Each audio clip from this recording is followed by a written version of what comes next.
G'day, here's a small parcel of a few pieces of Boulder Opal from central Queensland. Rules in millimetres, materials being wetted. First piece.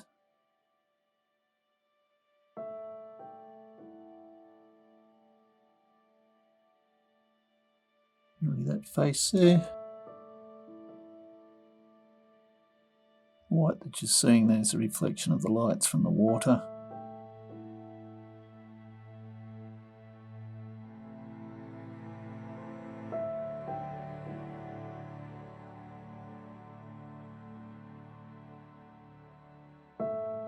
This piece is a bit of Boulder Opal piece from Koroit.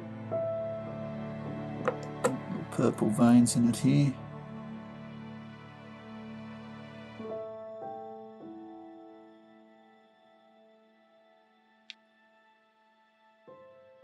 It's quite a large piece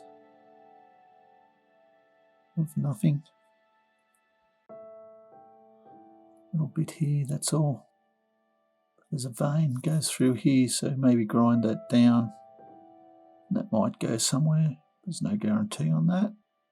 It's just luck of the draw. Hopefully you do get something good. Cheers.